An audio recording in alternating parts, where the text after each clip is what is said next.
Bonjour à tous. Aujourd'hui, nous allons parler du barrage de Vouglan qui se situe dans le Jura et qui est situé sur la rivière de l'Ain. Il est à l'origine du lac de Vouglan qui apporta une forte activité touristique dans le Jura.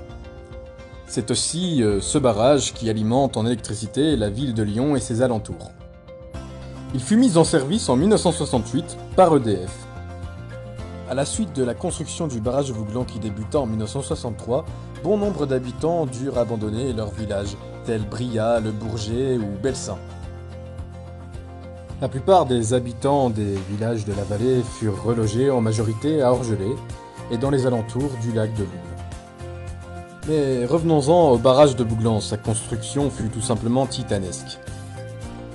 Les travaux commencèrent en 1963 pour s'achever en 1968. Jour et nuit, les ouvriers travaillaient non-stop.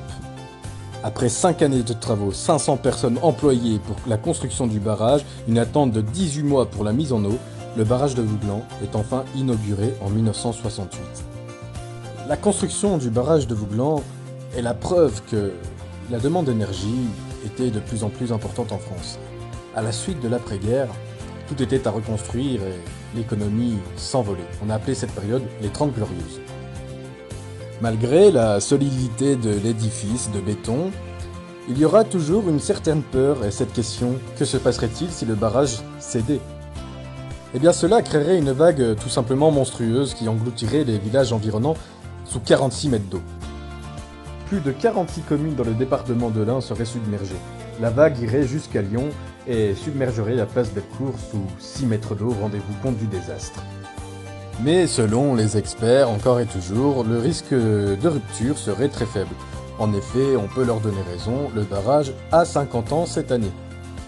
Alors il est évident que je suis toujours triste pour ma grand-mère et les familles qui ont dû quitter cette vallée à cause de la mise en eau du barrage. Mais il faut voir aussi les bons côtés des choses. Il faut reconnaître que le barrage nous a apporté un cadre idyllique, un endroit où nous baigner, de l'emploi avec le tourisme, des randonnées et la pêche évidemment. Vous pouvez pas imaginer la fierté que j'ai de faire cette vidéo sur la Chartreuse de Vaucluse et le barrage de Vouglan.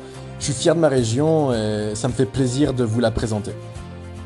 Alors si vous avez aimé mon boulot, je vous invite à liker la vidéo, à partager la chaîne et vous abonner.